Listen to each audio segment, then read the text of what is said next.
Thank you for listening to the Crown Refs Podcast, the audio experience for basketball officials. Serve the game.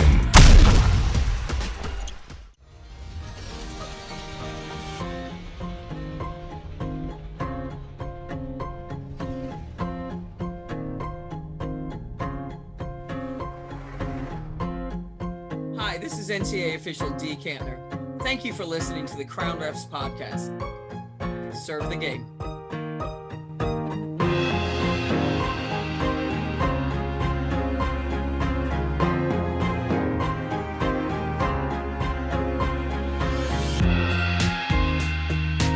And thank you for listening to the Crown Refs Podcast, the audio experience for basketball officials. And welcome back to episode 6 of the Wonderful Women of Officiating, a series dedicated to highlighting some of the amazing accomplishments of the females of our officiating community and some of the great work that they're doing both on and off the court. I am here with NCAA great Dee Kantner. Dee, thanks for being here.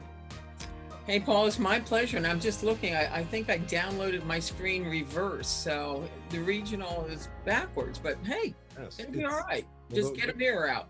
The cool thing about this is backwards to us, but on the recording, it's going to look like we are on the same court and the letters will match like a puzzle. I love it. I love it. Okay. So just to give the audience a little context about Dee, she's basically one of the ref goats with 32 years of Division I experience and still active. She's worked 10 NCAA championship games and has the most. Actually, I've worked more than 10. Sorry. What is it? Correction. 14? How dare I limit you to that? 14 championship games. Yeah. Hopefully I get this one right. And has the most Final Fours in NCAA history with 24. That is correct. Okay. Including the most recent 2021 Final Four in San Antonio. Dee, along with Violet Palmer, have the incredible honor of being the first women ever hired into a men's professional league, as the NBA hired you ladies to their officiating staff in 1997. I mean, Dee, remarkable stuff. It's such a privilege to have you on to share some of the insights on how you accomplished so much. Congrats on your Hall of Fame career. Oh, thanks, Paul. It's been an amazing ride, and I've got so many people who have helped me on that journey and that ride, and I'm just enjoying it as long as I can. So what are some of those accolades when you hear them? How do you process them? How do you filter them? How do you stay humble? Because I know it's really an embodiment of so many people helping me along the way. And just, I mean, it's a blessing. I get to do something I absolutely love to do.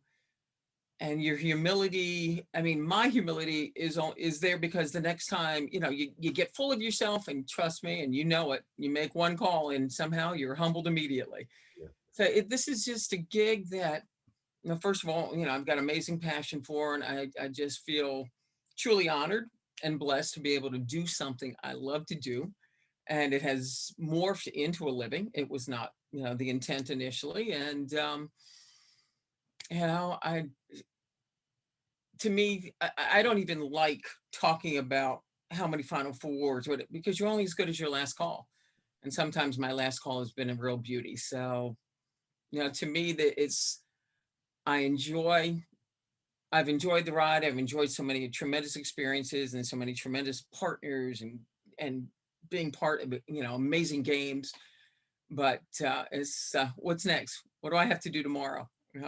That's how I focus forward. Love it.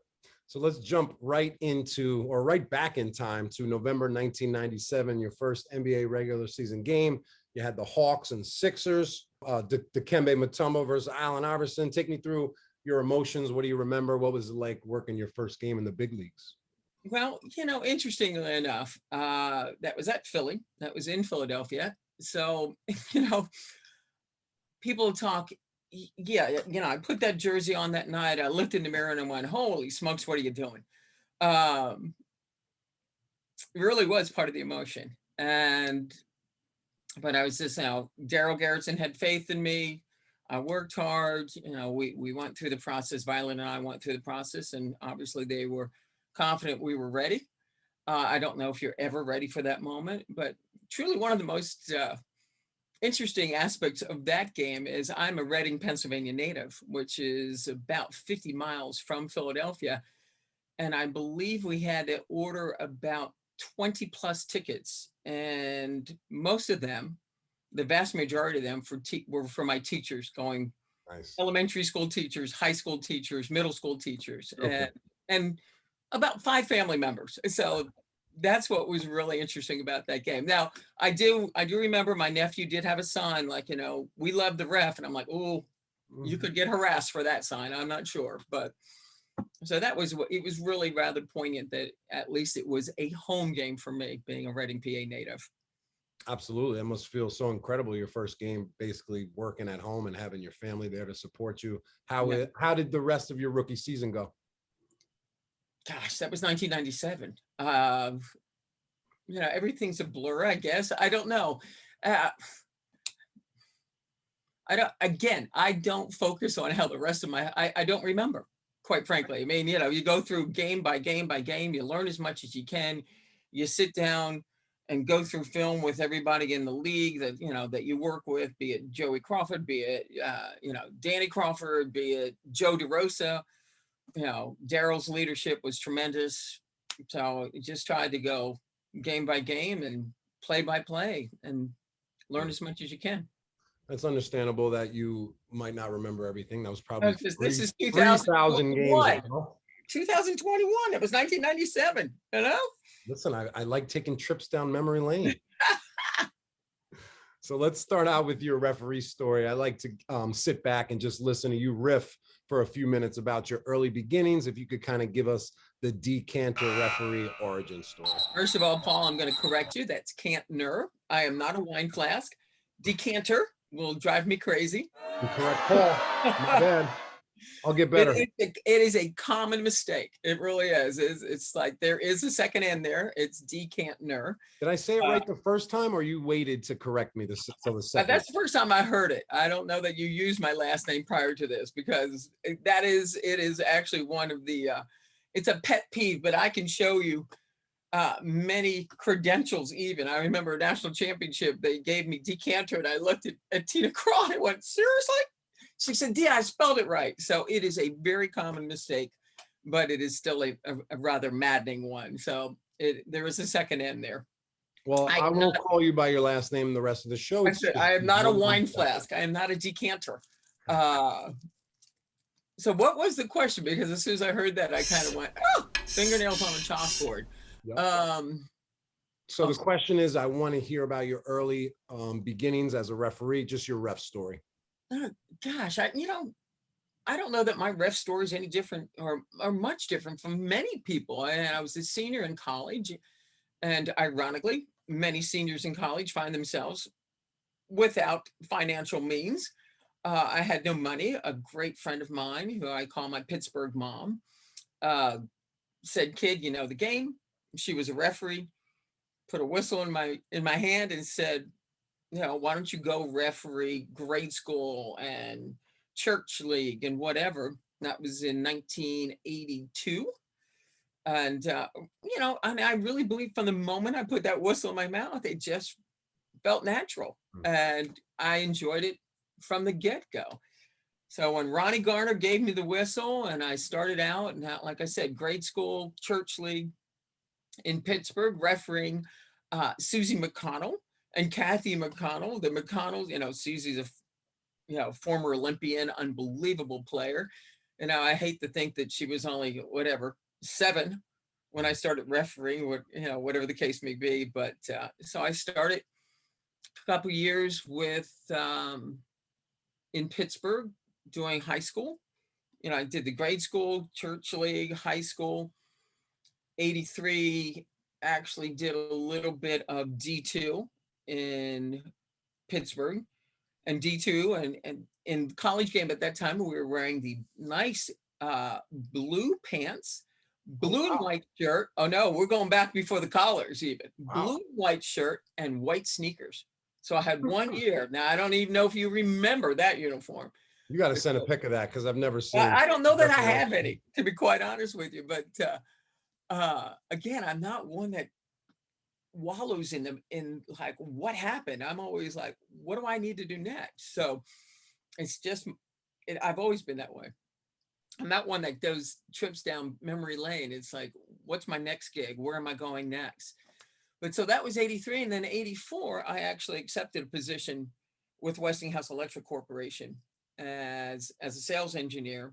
And prior to that, I was working at a engineering consulting firm in Pittsburgh, but I interviewed with Westinghouse. They offered me a position in Asheville, North Carolina in 1984. I moved to North Carolina, not knowing a soul. And fortunately, somebody from the Pittsburgh board had called Joe Kafer, who no longer is with us, God rest her soul. She was the coordinator for the Southern Conference at that time and the Metro, that's no longer in existence. South Carolina was in the Metro. There were, it's like all the conferences have changed. But she was in charge of the Southern Conference, and she called me, just had heard, a young woman. I think I was 24 years old then, and people can do the math now. So, but she offered me a position on the Southern Conference. I mean, I didn't even realize that was a Division I or that was a big deal. And, I said, sure, and she invited me to attend a clinic in Atlanta. Like I said, 1984, September of 1984, I believe that was. And that clinic was being run by June Courteau, who at that time was a national rules editor. So I met June there, and we just, developed an immediate friendship. I mean, I think she realized I was a little bit of a smart aleck, having fun at the clinic and whatnot. And she offered to help, and gosh, you don't get a better mentor than that at age 24. I mean, she'd already had, the first Final Four was 1982. Marcy Weston worked that one. But June had 𝙒𝙘𝙠, national experience, Final Four experience to be and whatnot, and amazing mentor. And that was my first mentor in 1984. I learned from the top. So again, right place, right time. Just a paucity of women in officiating in the South offered me a position very serendipitously. So different than what it is today. So different, God bless the people trying now, because it was so different then. And I was like, you can run, you can blow the whistle, you're athletic. Okay, you're in Division I. I'm like, had no idea what I was doing, but again, unbelievable mentorship. And I used that mentor extensively. I mean, I had no idea what I was doing. So that was the start in 1984. And my first Final Four was 1992. And June was my alternate in 1992. Wow. But she did the Final Four in whatever, 1985, 1986, so. But my first Final Four was 1992, and June was the alternate. So you spent 8 years working up the Division I ladder to crack your first tournament? Yeah, I mean, I did the Southern in 84, 85, I believe. And again, I know this sounds like I'm making this up, but I don't even remember exactly. But I believe I was hired in the ACC in 1986. And a woman by the name of Dee Todd was in charge of the officials then. And, I believe she had an associate commissioner job. And I apologize to Dee if that wasn't her exact title. But people thought she was crazy for hiring me at 26. And Dee and I are still friends to this day. And she goes, see, I wasn't crazy. But so I worked the ACC in 1986. And then I believe the SEC picked me up in 87, Big Ten, and Big East. I don't even know, to be honest with you. It sounds like I should, quite frankly, if you did not know I was a referee in this house, there might be, I think I have one jersey up in the workout room. And in my office, there's paraphernalia because they just give you a bunch of stuff. So it's up there, but I don't have a room dedicated to like the awards or this game or that game. It's just, it's not how I work. It's not how I think. Like I said, I'm always going like, what's next? So, but that in a nutshell is what how my officiating career started. Gotcha. Thank you for sharing that. You know, you mentioned one of the aspects of officiating that you're passionate about, and the first thing you listed was servicing the game. And you totally stole my heart, because that's our tagline. And one of the things we're doing here at Crown Refs is inspiring officials to fall in love with the craft. So can you please educate us of your book on what it means to properly serve the game? Well, Paul, and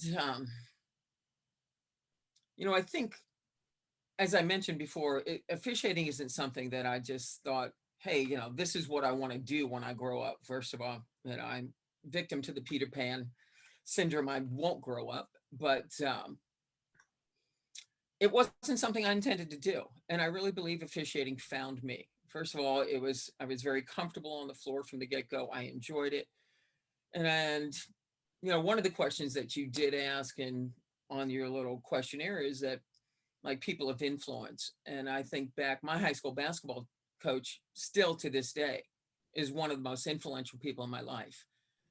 And I just think, without getting too esoteric or too, ethereal out there, I think I was destined to give back to the game, because this is a game that gave me so much.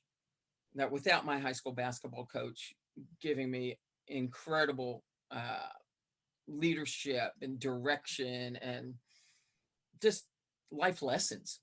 I mean, she's just so pertinent, and still to this day, that I feel that because of what basketball has given me, I still owe it a whole lot. Mhm. And my commitment to servicing this game is real and genuine, just because I think I still owe it more than I could ever give it. So every time I walk on that floor, I don't care what game it is, I will not relent. I will, I'm trying to, get every play right. I don't care if the score is, a team down by 40. I will not relax. Do not take a possession off. Mhm. Those types of things, I think, are just intrinsic to servicing the game. And we are, there to service the game. I think a lot of people, because I have a bit of panache on the floor at times, I think it's about me, but I just enjoy being out there. And I enjoy interacting with people. And I think sometimes that gets misinterpreted, that I'm trying to showboat. I'm not showboating. I'm having fun. I'm enjoying it. I'm enjoying giving back to the game and interacting with those who might do a little bit of quid pro quo or a little repartee, and it's kind of fun, things like that. But to me, servicing the game is the be all end all. And that's one thing that I think when I talk to you about the history of officiating, we knew back in 1982 and 1984, when you started officiating, and when you officiated, you were doing it because you had a real love and passion for it, because you drove 5-6 hours and got $70 a game. Yeah, it didn't pay for the gas half the time. And I certainly, it didn't pay for the sleep, or the lack thereof, because I had to get back to Westinghouse and be at the plant by 8 in the morning. But if Joe Kafer called me and said, hey, can you come, can you go do a game at Virginia Tech? And I get home at 1 in the morning and have to be in the office at 8 o'clock, I didn't think twice about it. Or even drove to Maryland. I remember one time from Asheville, because that was, it was like, oh my gosh, I get to go to Maryland to work a game. I'll do it. And that might have been $75. So you always knew people's intent, and the impetus for being on that floor was because you just loved to do it. We weren't going to get rich. We weren't going to do it for a job at that point. Yeah. There are positives to the morphing of that in officiating, and there are also some, I think, negatives to it. I think it's always important, and helps remind me what my objective is the order of the game. So the game comes first, your partners come second, and you come third. And it's just kind of holding the game on a pedestal. The game is above everybody else, and then you could kind of navigate through some of the other difficulties throughout the game, because you have that big picture perspective. Does that make sense? It absolutely makes sense. And Paul, and I truly respect you for saying that. And I hope people don't just say that, but they live it, because I'm not so sure I'm seeing that all the time.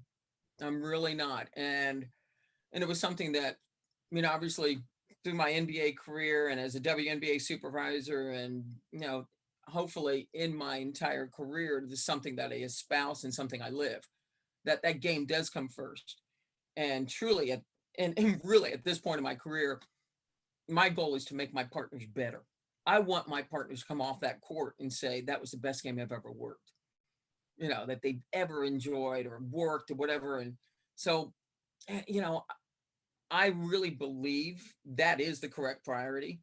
I'm not so sure we're all living that now, but we all should live that. So kudos to you for continuing to emphasize the servicing of this game. Well, thank you. And let's double click down on that. You said not every official does service it that way. Obviously, because ego, insecurity, things like that have a lot to do with it. Sure. How can we, for somebody listening that may have a little bit of ego, what can we say to them to kind of get them, inject a shot of humility with them, or to improve the situation we're speaking about? Well, I think, we probably don't need to. I think a greater power will eventually do that for us. Now, if you do go out there, and I've been guilty in my past, I don't think, obviously at my advanced age, I hopefully have a little more sage-like wisdom than I did at 25 and 30.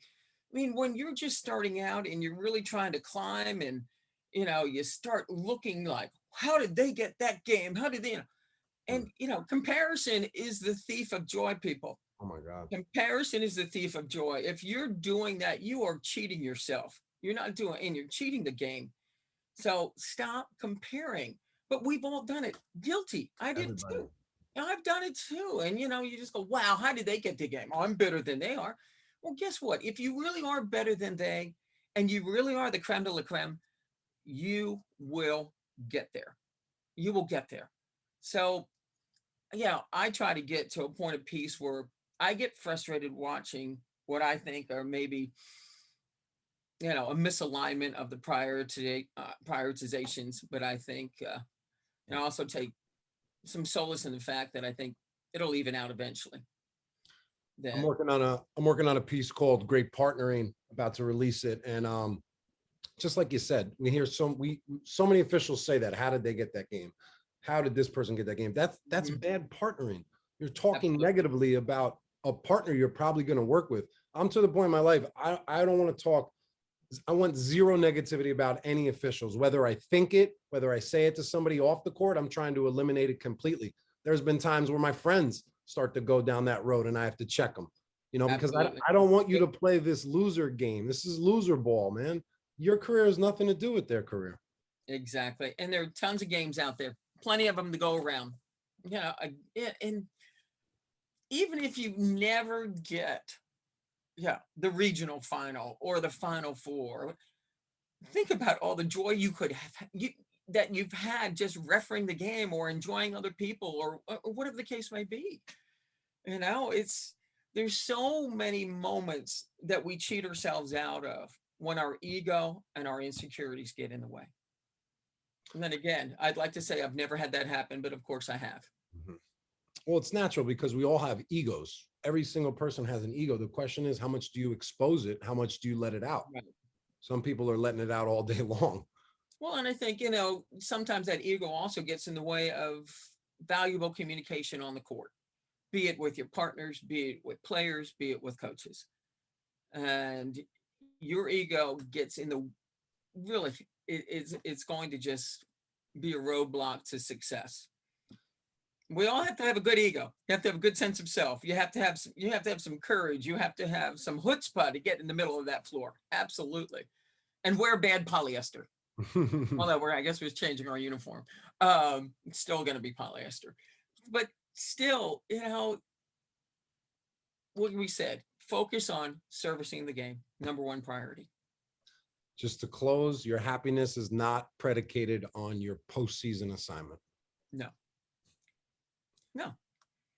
No, I think a lot of people, and throughout my career, so many people have said to me, you really look like you're having fun out there. And people who have not, there was a guy at, I think it was an Oklahoma State game a couple of years ago. He goes, I have never been to a women's basketball game. I have no idea who you are. If you're supposed to be good or whatever you do, he goes, I don't know a thing about you or about women's basketball. But my friend brought me here tonight. He goes, and what I have noticed is that you actually look like you're having a good time out there. You interact with people, you have a personality, you're having fun, and obviously there are times that that goes away. I mean, I do have the one eyebrow whoop look. It definitely, we are now done. Disrespect is never tolerated, and it should not be from anyone. But you can still like enjoy yourself out on that court and have a personality. We don't need, that's another thing I keep seeing at camps. Young officials coming in and just being so robotic. It's like, we're still people dealing with people, and that's the bottom line. I just think referees in their first couple years, I don't know if it's 2 years, 4 years, they have a generic robotic look, and they're just kind of copying. I look at it as like a poor person's G League look. Like they're just trying to mimic. It's just mimic. It's just a lot of mimicking. And maybe, listen, it takes time. It took me time. I came in mimicking what I saw. So there's a natural aspect to it, but eventually you have to grow into your own and take, everything you learn and be your own referee. Well, there are ways, obviously, we all have to put your fist up to call the foul. We have mechanics. We obviously have mechanics, so we all communicate somewhat similarly using recognized mechanics. That is the intent of having mechanics. So obviously we all have to do that. But, for years, everyone was like, call a foul and grab your armpit. I'm like, what is it about the armpit? Why are we grabbing the armpit? Or we call it a holding foul and we grab our elbow. I'm like, what? Did they grab their elbow? What? So it's like, it got to the point where it's like, whoa, have some individual, just use the technique, use the signal. So yeah, it gets comical at times. So I just put out a post about over emphatic N1s, just score it like demonstrative. You look like a warrior out there. So let's talk about, over emphatic signaling. What's your thoughts on that? Well, I don't know. Sometimes I'm guilty too, because I get into it. I probably don't always, I think I have a little energy, and truly the only time, Paul, I'm allowed to drink caffeine is before a game. Okay. That's the only time.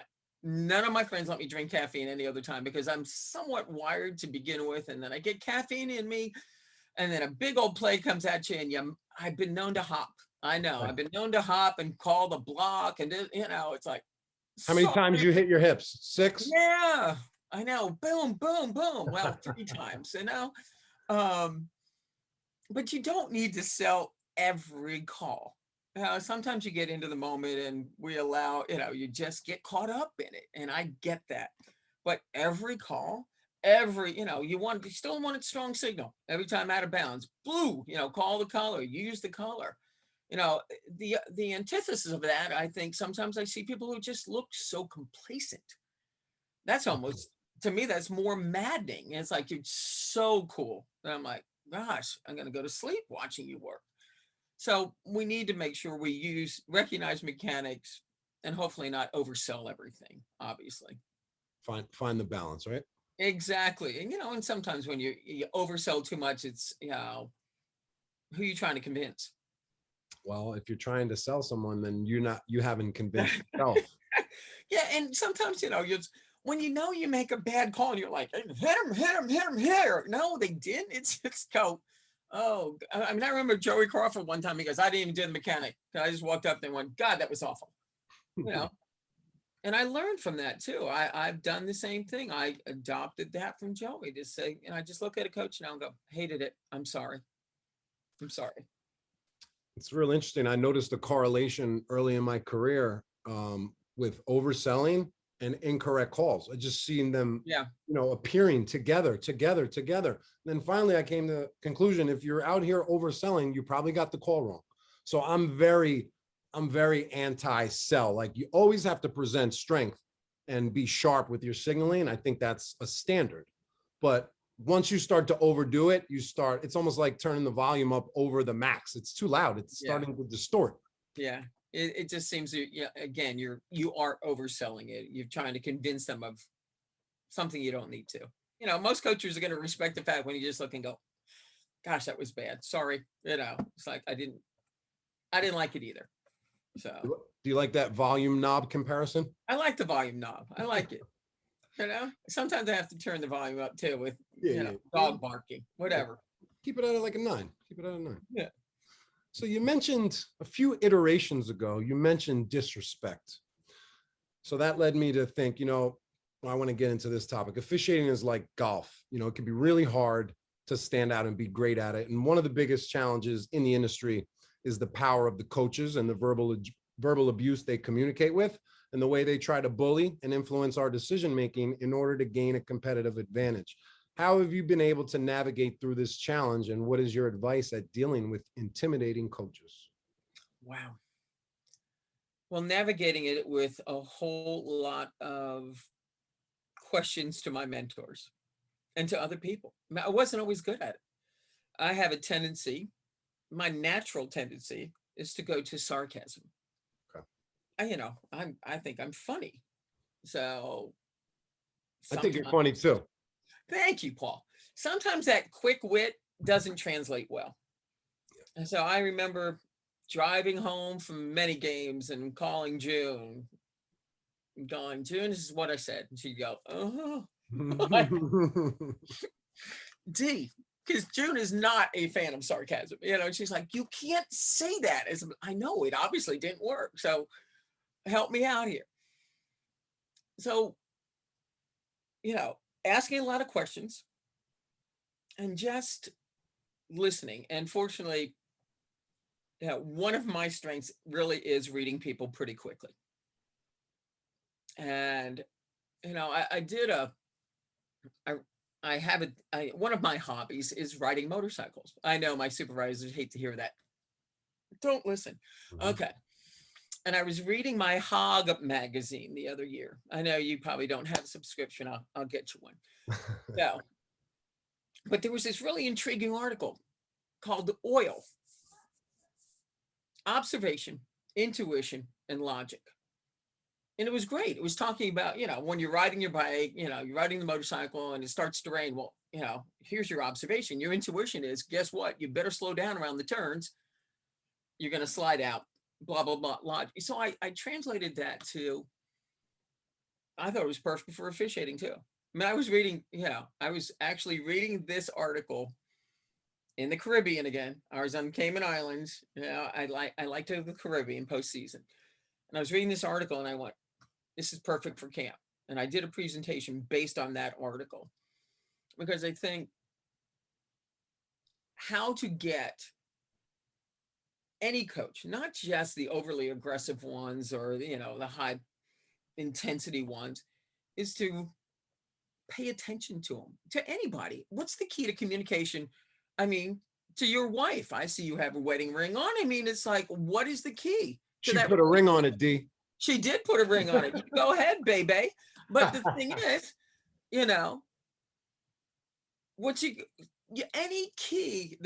your keystone to a great relationship is communication.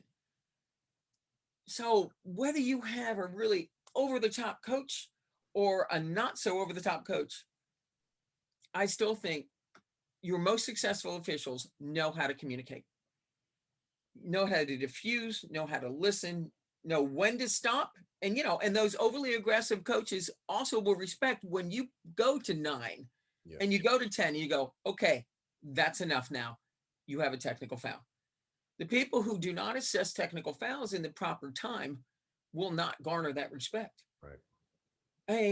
They think, well, I'll be friends with, you're not going to be friends with coaches. Trust me. Never. I read coaches' reviews for 15 years as a supervisor in the WNBA. They're not your friends. I'm going to tell you that right now. And that's not anything against coaches. It's just the nature of the job. We are in a position that they don't always enjoy us. Okay, it's good. That's fine. We understand what the role is, but they will respect you when you assess the appropriate technical foul, when you communicate effectively with them and try to diffuse them appropriately too. So when you're going into a game with a coach who has a reputation, whatever that is, for being a little more aggressive, to being a little more intense, to taking the jacket off and throwing it, to do whatever the case may be, double down, listen even harder, figure out how do I communicate effectively with this person? And if that doesn't work, then you assess the appropriate technical foul. But through my career, what served me well is that I will communicate. I don't let my ego get in the way. Again, we're back to that point. Mhm. You know, it's whether it's with high intensity players. I mean, I think most of us officials are former players or former athletes or whatever, and we're competitive too. Understand the competitive fire. Use some empathy. Mhm. You know, don't forget to be a bit empathic on that floor. It will serve you well. So with a high intensity coach, why are they getting upset? And I mean, I know in a game, I'm working a game and we just kicked the fire out of a call. I'm spinning already and go, I know. We will deal with it. I got it. You know, I'm sorry. Try to get ahead of it, anticipate it, and don't defend, an awful call. You lose respect. Right. And if they're sometimes coaches just, lose their minds, deal with it effectively. Assess the first technical. If they don't call, get out of there, whatever the case may be, as you're walking away and they're running into the middle of the floor, assess the second one. But just assess the technical foul. It always cracks me up how many terms we have for the technical. Oh, I spanked him. I smacked him. No. It's like, I whacked him. I whacked them. And you wonder why they think, we take joy in it. Well, because we take joy in it because I whacked them. I really whacked them last night. Well, come on. They have a lot of stresses. They have a lot of pressure. They have, and I know we do too. But we put these stripes on or whatever our uniform's going to look like. You have to understand our role is a little different. And I've had this talk with many people throughout the years. It's like, guess what? We're the officials, and the expectations of what our job is perhaps a little different than what a coach, the coach can say this, we can't say that, we get fired. Yeah, you're right. Accept it. Yeah. Accept it. That's part of the job. But I enjoy those high intensity coaches. I mean, they want to win. They're fighting for their players. Figure it out. What can you do? What's in your toolbox to deal with them? And if all those things don't work, then assess the appropriate technical foul. I love that. Dee, what does your toolbox sound like with 14 minutes to go in the first half? The coach has already shouted once and then down here. I'm going to go back. Okay, so 14 minutes to go, which means it's 6 minutes into the game. Okay, but we don't have halves, so I want to make sure you were talking the right game here. I'm such a men's official. My fault. I was going to say, I just wanted, hey, I'm just calling you out, Paul. Calling you out. I'm like, wait a minute, 14 minutes. That means that's 4 minutes left in the first quarter. Okay. I've had some errors on this one, Miss K. See, I'm tough, Paul. I'm tough. I love it. Listen, I can take it. My skin is very thick, but let me ask you this. I want to hear what you sound like. Dee, we just got hit. What was that? It's a foul. How are you approaching that? Yeah, I mean, first of all, where am I are they saying that to me? You're within speaking distance, 10 feet away. You have time to address it. I would just, Coach, I hear you. If we miss it, I'm sorry. Or whatever it depends. Saying, it's like, okay, I got you. I mean, just acknowledging them, but don't ignore them. Mm-hmm. And it's like, I understand. Done. And it's like, if we miss it, we'll try to get it later. So we're not going to be perfect. But if you don't, I don't have a catchphrase. I'd have to understand what was going on in the game. Sure. See, I adapt, adjust. Reading that's one of the things, again, observation, intuition, and logic. What is that? What's been going on the first 6 minutes of the game? Has this coach been like this on every play? Or is this the first time they've said it? Mm-hmm. I'm going to react differently. If it's the first time they've said it, I'm like, oh gosh, we probably missed it. I got you. I understand. Now, if they said it every gosh darn play, I'm going to respond a little differently. Yeah. I'm going to respond and go, no, we are done. That's enough. You have a warning. We are not going to talk about a play on every series. Again, you got to give me more background. Mm-hmm. No, I know it's all contextual, and you're It is all 100% contextual, right. and that's what I mean. There's, and that's one of the things I think a lot of younger officials want to know. It's like, what do I say when the coach says, "Well, I don't know what's been going on up to that point"? Is it the very first play of the game? I mean, I've given a technical foul on the third play of a game because we started out the game and they went, "Oh, that's the way it's going to be today."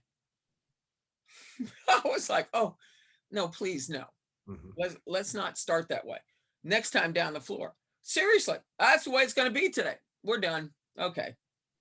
No, it'd be, and I think my partners looked at me like, "Oh my gosh." I said, "Well, it's not going to get any better. Obviously, this is how they're going to start. So let's just handle this and quell it right from the get-go."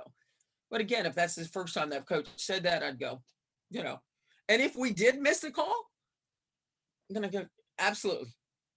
I'm with you. No, and if I missed the call, I'm going, yeah, I just missed it. You're right. I mean, I will acknowledge it too. How do you approach when coaches question the foul count? Dee, the fouls are 8-1. I know that's one of those traditional get under your skin, and I'm no different. It's quite funny because through the years, I think a number of coaches actually do understand that is an official's irritant. And I won't name the coach, but the coach one time said to me, "Dee, I know you hate this." I said, "Oh my gosh, you're going to tell me the foul count, aren't you?" And they went, "Yeah, we are." I said, "I'm fully aware of it. I'm fully aware of it. I got you." And and I just had it this season in one of the regional games. I don't remember which game it was, but first quarter foul count was 5-0. And the next quarter, the foul count was 5-0 the other way. And now the coach who had 5-0 in their favor the first quarter, who said nothing, now says something to me in the second quarter. "Gee, the fouls are 5-0. I said, "Gosh, I didn't hear from you the first quarter." Now, again, I'm not advocating for a first-year official to say that. That could be perceived. That would be the call to June that night going, my sarcasm didn't work. I, being a 35-year official, might get away with it a little bit more. So. Yeah. I mean, I hear the sarcasm. I hear the sarcasm in it. The way you said it, though, I think it's a great line, though. It is, and it was very effective. But you have to be careful how you say it, and to whom you say it, and can you say it, and all those things. But yeah, that I do quell that one when they say the foul count's 8-1. I said, I am fully aware, and please do not bring that up because it does question our integrity. I will address that one because it does. It's really an irritating comment. And what about, I know there's a million ways to say this, but what about the words terrible, horrible? Ref, that was horrible. That's a terrible call. How do you treat that? Well, if it was, I just look at him and go, yeah, it was pretty bad. I will. I mean, if it really was a terrible call, I go, I mean, usually they don't have to tell me. I've already walked over and gone, oh my gosh, it's awful. I'm sorry. My skin's not that thin. They say it's a horrible call. I'll go, again, if they're yelling it across the floor, that's different than saying to me one-on-one. Yep, definitely is. Yeah, and it depends who the person is, what kind of relationship I've had with them. Is it an adversary relationship? Is it one they're just trying to poke the bear? Again, all these things, Paul, I know I'm not directly answering the question, but all these things come into the moment, the decision at that moment, what to do. And that's why I just want people to get outside themselves and pay attention to everything. Read what's going on that floor. Read the frustrations. Read how, read all these things and incorporate them and how to really manage the game effectively. I wanted to rehash what you were saying about not using the terminology, I stuck the coach or I whacked the coach. That happened to me the other day. An official reached out to me, told me about a play, said, oh, I whacked the coach here, sent me the play. And then, of course, he literally whacked the coach, like angry, demonstrative. So Mhm. we can't show all that emotion. You can't be angry during these technical fouls. I want to see you more emotionless, right? Exactly. And again, we invite adversary. We invite an adversarial type of situation when we do, in fact, whack. Your game, now that coach is going to see that extra emotion on your part. It feeds into his or her emotions, and now your game starts escalating even more. As opposed to, coach, that's a warning. They continue on. You assess the technical. It may not diffuse the situation, but at least you're not contributing to it. We throw down the gauntlet, and then we wonder why our game didn't, wasn't managed well. We dare them with that type of emotion and that type of challenge. When we get into ego battles, nobody wins. Anytime someone can hold a job for 32 straight years, I think they're very worthy of giving examples how to build sustainability within your profession. So, Dee, we ask you, what are your 5 keys for career longevity? Oh my gosh. Refusing to accept that I'm old. No, that's not it. That wasn't it. Truly, number one is again focusing on the servicing of the game and the passion. I mean, I love what I do. I really do. I mean, there are some games you're out there going, oh my God, is this thing ever going to end?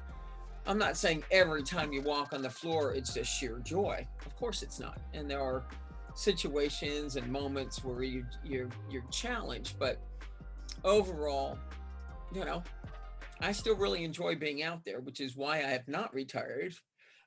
People keep saying, how much longer are you going to do it? I don't know. We'll see. You better not retire in that shape you are in. Well, yeah, thank you for that. And that's number 2. No, I don't know if number 2 is fitness or not, but obviously my level of fitness is pretty strong. And it was something I've always been dedicated to, but I was dedicated to it even in Fortune 500. As all my sales people, my sales friends were all going out and we were all going out with clients and whatnot. I said, yep, I'll be there in an hour or so. And they're like, really, Kantner? You're going to go eat? You're going to go work out, right? I said, I am. And then I'll come to happy hour. So, but I'm going to do my workout first because it's just something I've done literally for 44 years nonstop. Probably lifting weights, work. I mean, I've been an athlete since the age of 7, competitive athlete. I started running track when I was 7. So it's a whole long time.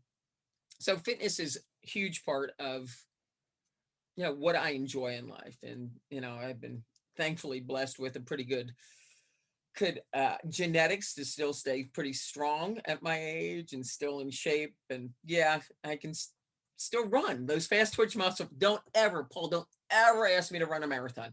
No, long distance, not for me. Not on the bucket list or anything that rhymes with that. Sorry, I know this is a children's show. For the kids. Yeah. But yeah, I definitely thankful that I still have fast twitch muscle fibers and I can still sprint up and down that court pretty good. Not taking yourself too seriously. Mm-hmm. Now, in officiating, if you take yourself seriously, you will be, well, it's going to be a tough road. It's going to be a tough road because there are just so many situations, so many moments that it's going to be difficult to navigate through if you are, you take yourself that seriously. Obviously, rules knowledge. I always tell younger officials, anything you can do to control on your own, take control of it. Your level of fitness, your rules knowledge, your commitment to understanding and reading, that CCA manual that nobody reads, understanding fundamental court positions, understand, the system works. If you know the system, I find it remarkable when I'm helping younger officials and I'm breaking down film, I'm like, where is your primary area of responsibility? Because you're not in it. Why are you not in it? Do you not know it? No. So obviously addressing everything you can address on your own. because there's so many aspects to officiating that you're not going to be able to address. There are things that you can't control. Why did Joey get that game and you didn't? Maybe it isn't because of your skill level, because it was something else. Maybe they're, more ideally located geographically, whatever the case may be. So there are so many things you won't be able to control, but do take control of the things you can control. So I've always been committed to reading the rules and knowing what's going on and staying, on top of all of that. This is something that's developed throughout the career, not always good at it in the beginning of the career, but the ability to recover from missed calls and making mistakes, forgiving yourself. How quickly can you forgive yourself? How quickly can you move on? How quickly can you recover from huge disappointments? There were times that I thought I should have moved on earlier in my career and I didn't. And I'm like, oh gosh. I remember in particular, 1991, I really thought I had a chance to move on to the regionals or whatever case may be. And I was so busy, Paul, trying to figure out what everybody wanted. I really was. Like, this one wants me to look this way. This one wants me to stand this way. This one wants me to speak this way. This one. I took a lot of time that summer. I really did. And I thought, I did a lot of introspective thinking and going, why am I doing this if I'm so frustrated by the end of a season? And I'm not enjoying it. And I really wasn't. My joy was being stolen, but by no one but myself. But I took some time and I said, what's going on? And I realized I was driving myself absolutely cuckoo, trying to figure out what everyone else wanted. So that summer, I truly said, listen, I said, Kantner, you're, I don't talk about myself in the third person, but I said, said, you really are out there. And I know, I'm like, I'm out there trying to do the best job I can every time I walk on that floor. Now, some nights I'm better than others, whether it's biorhythms, whether it's what I ate that day, whatever the case may be. And I recognize that some nights I'm better than others, but I'm still purity of heart. I'm trying to do the best job I can every single possession. So during that summer, I said, stop, just stop. Stop trying to figure out what everybody else wants and just go out there and do the best job you can and enjoy the ride. And that was the first time I went to the Final Four. And it was just, it sounds so simple, but it was that simple. And then there are moments that are going to steal that joy. And there are nights that you're not going to sleep. And there are setbacks in your career. Gosh, I've probably had one of the best ones, first woman, one of the first women hired, first woman fired. I have that, that position that no one else has from the NBA, but I could have curled up in a ball. I did for a little bit, but I realized I still loved officiating and the women's game welcomed me back. And I returned to the Final Four in 2003. So didn't skip a beat that way. I had a lot of sleepless nights. But I learned a lot. I learned a lot about myself. And can we all, and I think that's part of it, is just why I've been successful is just, or whatever success is, but why people say I've been successful. It's because, I just accept the fact that I'm doing this for the right reason. And it really is a purity and intent of heart that I'm out there trying to do that best job. Those other things help. Those other things help. That ability to communicate. And truly, it's funny because I'm actually working a little bit with Basketball Australia. And Lauren Jackson, who is part of their organization now, reached out to me. And Lauren didn't talk to me about, what a fabulous play caller I was. Why she wants me to help with some of their officials in Australia. She didn't talk to me about, wow, you were an amazing play caller. She didn't say anything about that. She said, we could always talk to you. We could always talk to you. We knew that, you were there trying to do the right thing.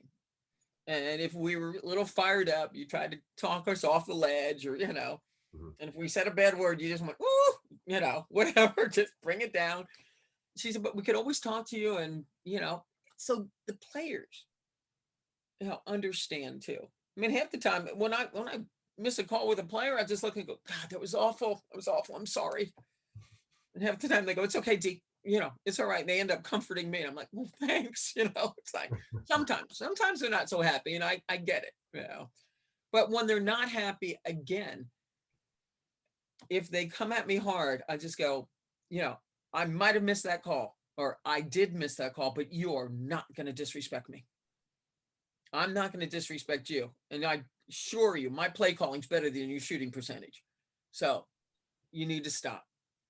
Because by no means am I advocating for tolerance of disrespect in any manner. That's a hot button with me. I get competitive fire. I get heat of the moment reaction. I do not get disrespect from anyone. Your play calling percentage is 96%. Their shooting percentage is 38%. I hope mine's 96. It depends on the day. But thank you, Paul. Yeah, but I don't know those 5 things, if I listed 5, but they're all kind of an amalgamation of each other. They all kind of work into each other. But the bottom line is, I'm very grateful for the career I've had, and the fact that I'm still there and having fun, and people still want me there. So that's a good thing. You reminded me a little bit there of Natasha Kamey's answer when I asked that, and she said she finally kind of found her happiness and found her career path, I guess, once she finally found herself and stopped trying to make everybody else happy, because you can't do that. No, you can't. No, you can't. Doesn't lead to your happiness or you being the best version of yourself. Want to go a little. The person you can really be is yourself. I mean, that's what like you said, you can pattern yourself, get some mechanics from somebody you respect or you admire or whatever, but still, you got to be yourself. The charlatans will, might be successful for a moment. They will not have staying power. Dee, there's about 7 words on this podcast. I'm going to go Google immediately after the show. One of the things I do, Paul, I do a crossword every day, and that is one of the things. It's funny you say that, because Angelica Suffren, who is a delightful official, always says to me, what's the word for the day? Because I can't help it. I love to read and whatever. And that's one thing. Another reason I think, I've been successful in officiating, it's not the be all end all. It's not the only thing I do. I sent you pictures in my bee suit. There are 3 beehives out there. I'm a nerd. I love just, I keep, I just love, there's so much going on in this world that we need to be focused on our craft, but it can't consume you. And that was the mistake I made. I let it consume me in my younger self. And when I did get fired by the NBA, it almost like took me down, because it really did become who I was, not what I did. And that's part of the mistake that I made. It became who I was, and now it is what I do. And I love doing what I do, but it's not who I am. I'd love to hear a little bit more about that experience. So you were NBA official in 1997. You were simultaneously the WNBA coordinator of officials? I was. That was Daryl Garrison's idea. Gotcha. It's interesting, just because obviously now all the coordinators have moved on and retired. So you're like a little bit of a player coach back then, like Bill Russell of refs. And Daryl was the supervisor of the NBA and also refereed in the NBA at one time. So, yeah. But just looking at your career resume, that it just, it stuck out like, wow, this doesn't seem like it fits. She was fired from the NBA. You don't have to, but do you care to discuss anything from that? Any value that we can extract from that? No, I mean, I think the biggest value is that you're going to have setbacks. How do you deal with them? How do you deal with them? Whether you get fired by the NBA, or you get fired out of, or you don't get renewed contract in the Big East. How are you going to deal with it? Because we're all going to have to deal with something like that in your career. It may not make ESPN like mine did, or international newspapers like mine did, but in your world, it does. just because mine got more playtime on ESPN, to you, it's just as important. How are you going to deal with it when the Big East doesn't pick you up the next season? Do you go forward positively, or do you just, take a negative attitude towards that and say it's somebody else's fault? What else can you do? How do you learn from it? It's not an easy thing to go through, but it is something that I think all of us are going to go through it, and on whatever level it may be. And you've got to make a decision. How are you going to navigate those waters? What are you going to learn? And how do you come out on the other side? And I really believe because of that event in my life, I came out a better person. I learned a lot. I came out a better person, and I'm still blessed to be able to referee a game I love. Mhm. So it all worked out okay, and then I was given the opportunity to also supervise the WNBA and learned more that way. I mean, you learn a lot as an administrator. Yeah. You learn a whole lot. You learn what coaches really do think of us. You learn, and being able to work with a lot of different officials through the years and whatnot. I just enjoy learning from others, be it a first-year official or a 30-year official. So, but like I said, everyone's going to have those type of events that they're going to have to figure out, how am I going to deal with this? Can I turn, the lemons into lemonade, to be cliche-ish? Can you do it? Not easy, but you can. So you're obviously a long-time college official before you entered the pro ranks. How long did it take you to study the game? When did you start reading the rules? 97, you got your start, but when did that whole process sort of begin? Or did they just throw you in? Yeah, they just threw us in. That's all. No, I think we started in 95, 94, 95, a couple years. Okay. And spent a whole lot of time in, summer league, stayed in Long Beach for a few months. Westinghouse was really good with me. I mean, that's another thing. I mean, I had an employer that still allowed me to do that too. So, I still had to sell motor control going through that process. We had our training. We did 2 to 3 years of training before they hired us.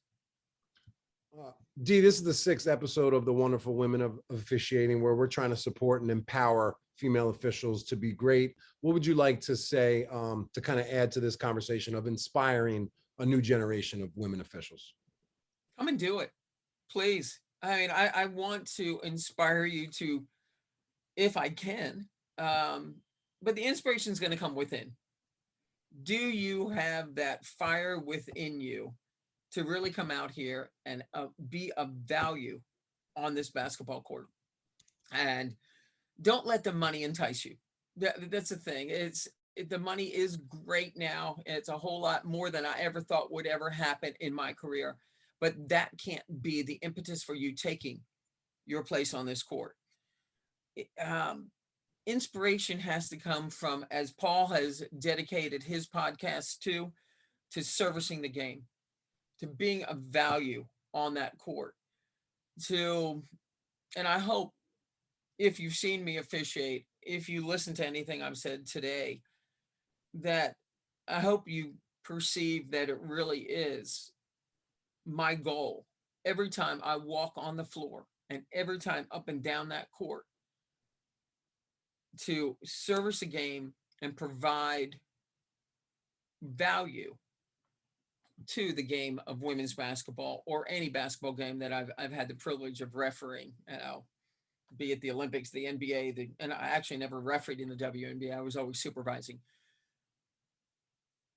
But it's a great job. It is. Don't let the negativity of fans yelling at you or coaches yelling at you. Trust me, there is so much more positive than negative to being a referee.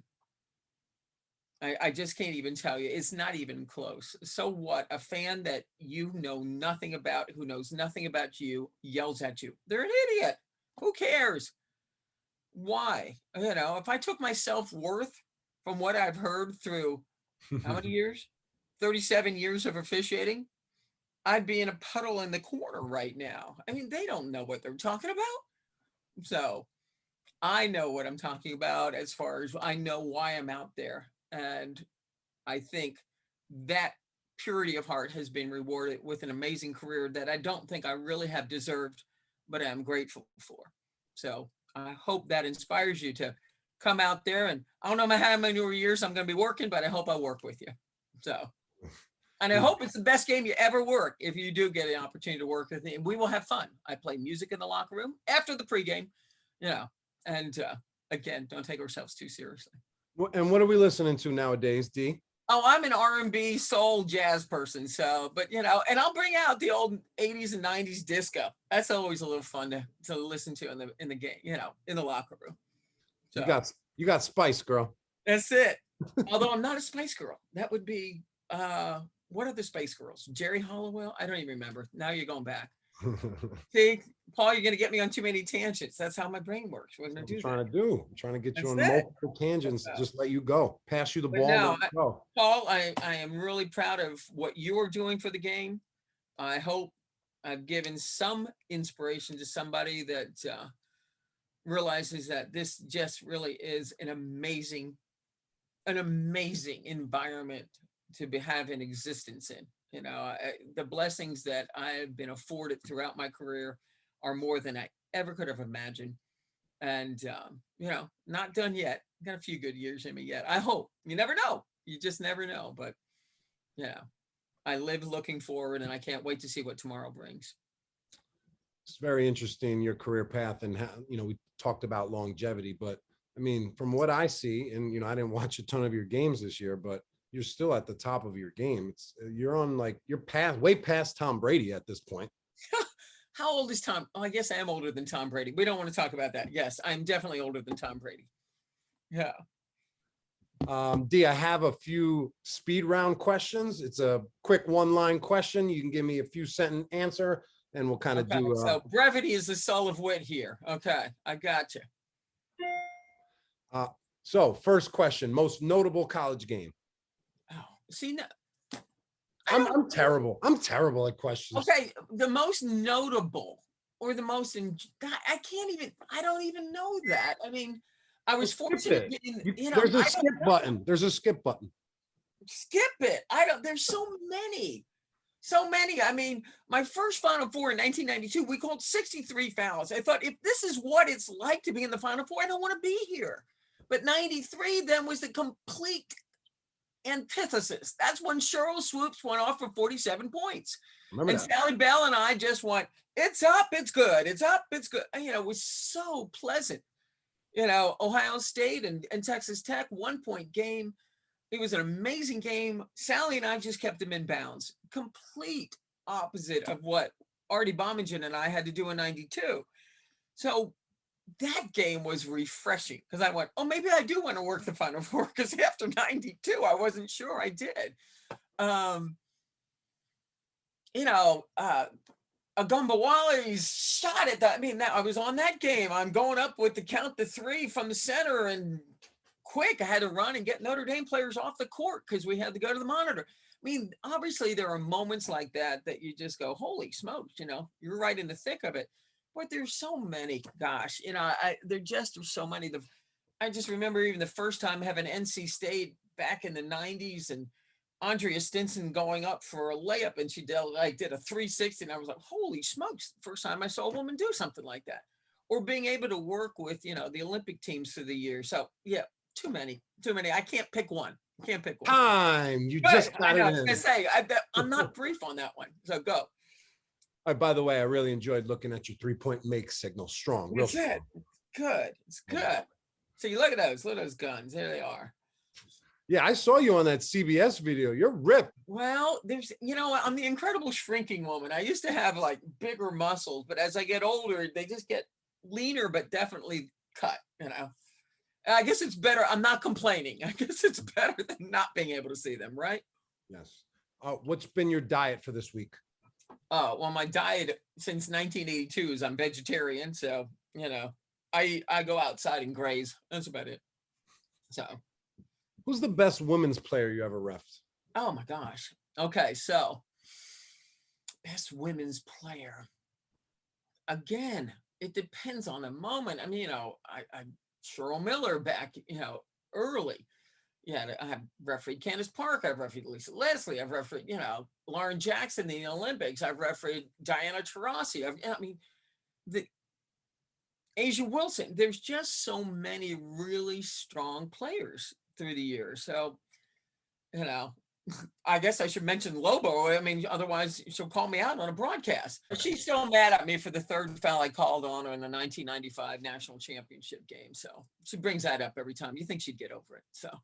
Correct call or incorrect call? Oh, it probably wasn't. That was here for the historian. That was the last two-person crew national championship game. Wow. So the irony, I'm going to go back a little history here. I know I'm probably, again, I digress. So you can't. No worries. You're doing okay. So 1995, Paul, the entire season, all the top conferences refereed in three-person. Okay. Mm-hmm. You get to the NCAA tournament, and because not the predominant majority, I think it had to be at least over 70%, because over 70% had not gone to three, we went back to two. Wow. Yeah, wow is right. So I do remember my first round game that year. Ball went out sideline left, and I'm like, okay, it's out of bounds. Gosh, it's my line. I probably didn't say gosh, but I'm going to say that for the broadcast.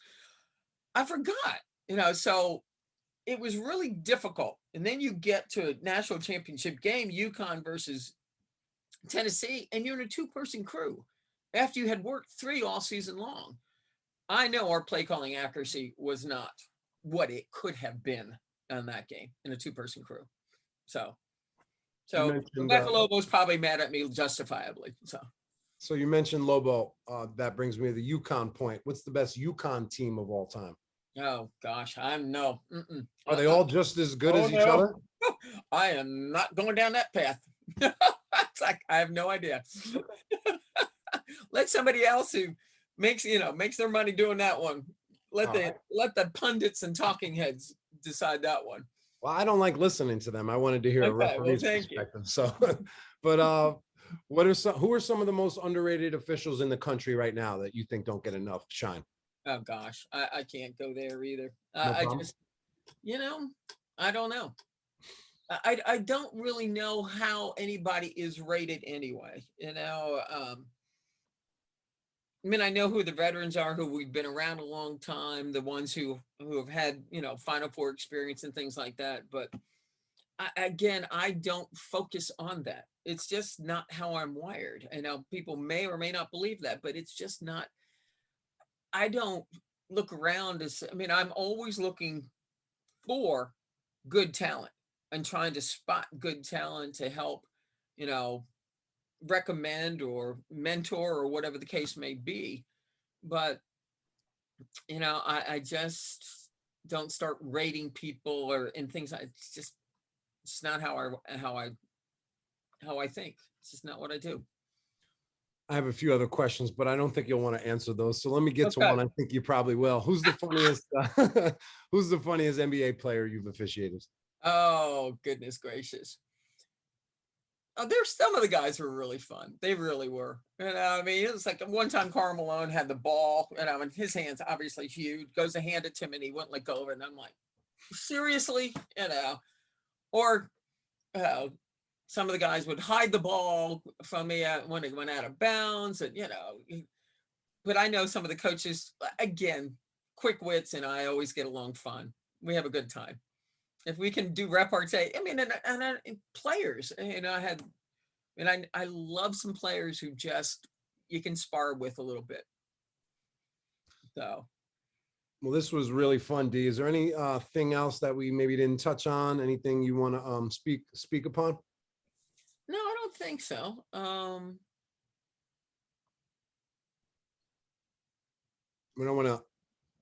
want to get to the evolution too, but I was just kind of wrapping up this segment. No, I think we're good. Yep, I was looking at what you had. So yeah, I think we're good. So then this will just be about around this conversation of the evolution. I'm happy to listen and kind of learn of I know you were, you refed in the 80s, early 90s. I've been a 9-year official, so I'm just looking to kind of educate myself. Maybe talk about some of the rule changes that affect the game, some of the styles of play that might have changed. I would love to hear your take on the evolution of officiating. Well, it's interesting. It's almost as though, if you had your shoes from, you bought a pair of shoes in 1984, hold on to them because they're going to come back in style in 2024. It's true. The rules of the game somewhat, seem to be somewhat cyclical too in aspects. I mean, we keep trying to figure out how to appropriately call the block charge in the women's game. So discussions keep going on. I mean, I know right now we have the RA and the LDB, but one of the discussions at this year's rules meeting was, do we still want that?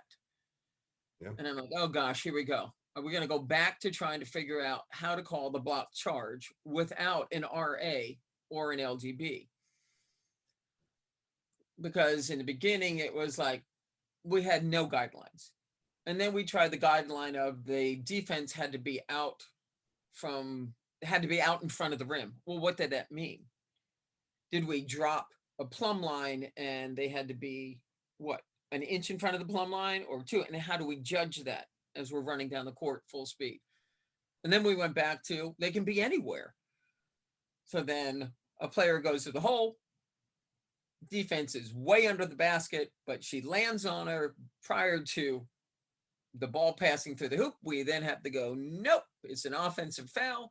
The coach goes, are you kidding me? She's not playing good defense. And I go, I agree, but it's the rule. So I think we've decided this year anyway to stay with the RA LGB, which I'm quite happy about, quite frankly. The rules, obviously, I was in the NBA when the NCAA adopted the monitor. And I specifically remember having a conversation with June going, uh-oh, this could get interesting. He said, it depends on how many ills Pandora gets or how many positives Pandora gets. Where is this going to go? And we haven't seen the end of this. I don't know how much are we going to add on to monitor reviews? I mean, the NBA keeps adding more, the W keeps adding. Where are we going to go? When's it going to stop? So that's obviously is a huge evolution from where we used to be. Shoot, in the 80s and the 90s, we didn't even have video. We didn't have video. So, that's a huge part of the game. And rightfully so. You need to use video. It's great. It's an unbelievable tool. It is an asset. Use it. We didn't have precision timing. I was in the NBA when Mike Constable came up with that idea. So obviously that's an evolution to the game. And we can always debate sometimes if that's always positive too, because we have some interesting situations revolving around that at times. So our game looks a little different now. And I think the biggest impacts have been, the monitor, the morphing or the iterations of the rules. I think there's no huge differences from, early 90s to now. Still traveling. We still try to figure out exactly, we get the players, and we're always playing catch up with the players, no matter what you're talking. Because we didn't know the single foot hop till LeBron James learned how to, showed us that. It was like, oh, geez, that was a travel. And now there are women who do the single foot hop. It's hard to do. Yeah. Oh, it is. But Cappy Pondexter started doing it really well in the W. Or you did, the axis travel. It's like where they just kind of do the heel toe that we didn't know that people were doing. All of a sudden they traveled 3 feet on the floor. So the video has helped us become better officials, but we're still trying to catch up with things that athletes do. How the women's game has progressed is remarkable. I first of all, let's just look at the size and strength of the athletes. Now, in 1992, when you throw the ball up in the Final Four, you'd be lucky if your post player was 6 feet tall. I don't recall what they were, quite frankly. Somebody can go back and look at that. But you look at it this year, what are your post players? 6'5", 6'6", 6'7", 6'4". You're like, holy smokes. Your point guards are 6'2". And, you know, you go to an AAU camp, or, you know, you go to camp and there are AAU players, and we've got 15, 16-year-olds who are 6'3" and not skinny. You know, so the athletes have changed. The athleticism has changed. The attitudes have changed. So talk about what it was like for officiating as a whole, and for you to be able to have access to watching yourself. Never before, you know, whenever they got the video, you know, you didn't get to watch your game. So that must have been very eye-opening when you did. Yeah. I think we're back to that word, humility. Yeah, that was it. Yeah. It's very humbling. You went, oh my God, I make a duck face when I call a foul. Did I make a duck face? Why do I make a, you know, what the heck am I doing? Yeah, just little simple things like that, or quirky behaviors, which unfortunately I still have some of them.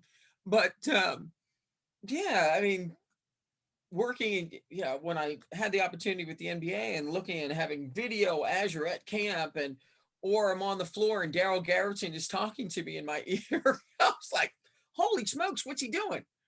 You know, I mean, there was just so much technology, and obviously, you know, 𝙒𝙗 being one of the most brilliant minds in officiating, and being able to learn from him was amazing. And having that kind of technology, and the technology that officials have now, shame on you if you're not using it.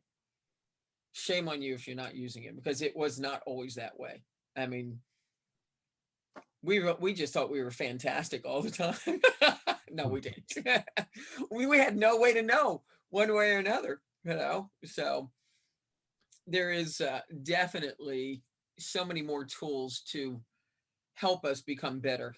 And I really welcome and appreciate that, you know, in my career now. And how was the implementation of the monitor? Was that difficult, you know, getting used to more technology being brought in the game? No, not at all. But I hope that officials use it appropriately. I find now that we almost get to a point, you know, I've witnessed on too many occasions, even in the W, that there were officials who used it as a crutch sometimes. You know, have confidence. I mean, you know what's going on out there. If you see, you know, a foul, I mean, if you see an intentional foul, call the intentional foul on the spot. I mean, if it's that obvious, it's an intentional, call the intentional foul. Don't take the, you know, don't take the coward's way out all the time to go, I'll call the foul and go look for an upgrade. What are you going to do if the monitor's not working? Or if you saw the play clearly, just referee the play. Because I think there are sometimes we're utilizing that monitor to the detriment of the game. You know, we don't need to go to the monitor yet. We don't have the confidence in what we're seeing out there sometimes, and we're using it as a crutch, and we're slowing the pace of the game. So there is a fine line sometimes that we're not bridging well. No. What was I going to say? Give me 1 second. Just Go for it. Monitor. Okay. Talk to me about the freedom of movement rules that kind of changed. I don't know when it happened for you, but you know, once they started allowing the defender, you know, not keeping your hand on, 2 hands is off, no arm bars. How did that change the game? Well, absolutely. And I think, again, years ago, the NBA started with the, you know, no touch on the dribbler. Huge, you know, huge impact. Before, you know, you could kind of steer them. Yeah. So the freedom of movement was highly impacted. And when our rules positively started focusing on freedom of movement, and we need to, as officials, whether you like calling the hand checking rule or not, you know, RSBQ is affected. The freedom of movement is affected. We got to a point sometimes prior to really focusing on freedom of movement, we got into the may the strongest team win. It wasn't about athleticism. It was about brute strength. Yeah. Unfortunately, and taking away the beauty of the game. So these rules, whether you like them or not, your role is to enforce them as written. And, if we do that, athletes learn very quickly. They learn very quickly, and we get the beauty of the game. We get the freedom of movement. We get, functional give and goes, and it's just really a pretty thing to watch. If not, we got them. I always love when a coach yells out, chuck the cutter. I'm like, where are we going to do it? Let me anticipate that call. I'm like, thank you for that one. So yeah, when a player is going from A to B and all of a sudden there's a little check mark in the middle because somebody chucked her, call a foul. So we need to make sure freedom, and I think that freedom of movement, rule movement, huge asset to the game. What other notable changes over your career have you seen that where it happened, you're like, all right, the game is getting better, the players are getting better? What other kind of moments in time stand out? Oh my gosh. Well, just even, watching, especially in the women's game, watching the athleticism, just seeing what they can do with, the passing, the shooting, the rebounding. I mean, sometimes, you see a player who's 5'8" and all of a sudden she's up at the rim. I'm like, oh my gosh, it's amazing. So, you try not to just become a fan sometimes, and you're like, holy smokes. But yeah, and it just, again, I just think, the future of our game is very strong if we make sure we enforce the rules, and also, enforce the attitudes and respect aspect of the game. Are there any interesting old rules that they've thrown away that may stand out, or are there any like signals that they got rid of that, we used to, because I know the bird dog was big. Oh yeah, the bird dog. When I first started officiating, we had the bird dog. That was always a good one. The biggest rule, though, it was not in our game. It was in the international game. It used to be when I first started refereeing FIBA, and I finished in 2000 when I did the Sydney Olympics. But when I first started refereeing FIBA, we did not handle the ball after violations. So that was the craziest thing. Wow. You want to talk about pace of game, pace of play. So you call the travel, and sometimes we're just like, yeah, we're looking good. Well, hell, they got the ball and they're running down the court. You had to stop your signal. You had to stop your signal because they got the ball and went with it. Like, you didn't handle the ball. They just took it and went. So that was a crazy rule.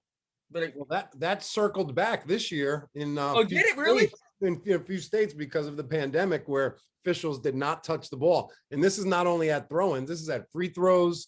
Oh my gosh. The player had to hand him the ball. Pretty interesting. Oh my gosh. No jump ball to start the game. Side out, teammate gets it. That was a crazy one. That was a crazy rule. I just remember because, we would just be like, it's a travel. Oh gosh, I gotta go. It's like, right.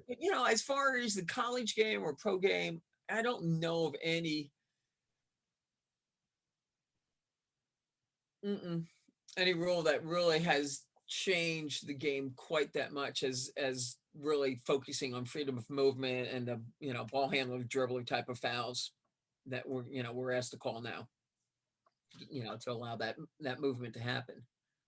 So what else can we discuss and add to this conversation of kind of like, the history of officiating, how it progressed and improved? Anything else that we can touch on? Well, I think, if you think the only thing, 1982, the first, I don't know that many people even realize this, the first women's Final Four in 1982 was refereed, the national championship. Here's a little tidbit for you. The national championship was refereed by Dan Wooldridge and Marcy Weston. Now, Marcy, obviously women's official. Dan Wooldridge had never refereed a women's game. And they assigned him the women's national championship. Wow. Yeah. Talk about it. Slap to the face. So, fortunately, okay. So that's why I'm saying, let this be incentive, but keep, we don't want to go back to that. We're, but still, and FIBA was going through the same type of progress too, that it was just acceptable that men could referee women's games, but the inverse or converse was not true. I mean, it didn't matter if the men had never worked a women's game, they could work it in the Olympics. Yeah. And the converse was never true. Now I did referee men's game in the Olympic, but I had been working the NBA, so they figured I might be able to referee men's game. It just, that type of history to us, in the women's game is just downright insulting. So we don't want to replicate that anymore. So that's why we need more women officials. And I'm not just saying it should be women refereeing women's games. I love the fact that there are men who are dedicated to the women's game who want to be part of our game too. But don't come over to our game just because you think you can do it because the men don't want you. That's a real thing. That's a real thing. Yeah, that's a real thing. It's like, I can't make it in the men's game, but the women's game is so much easier. It may not be true. Yeah. So don't come to us with that attitude. Now, if you're really, obviously, and there's many men who are dedicated to the women's game, thank you. But I also would love to see a lot of, young women come into our game. Dee, did you have any thoughts after you left the NBA of switching to do men's college? No, I actually was called about it.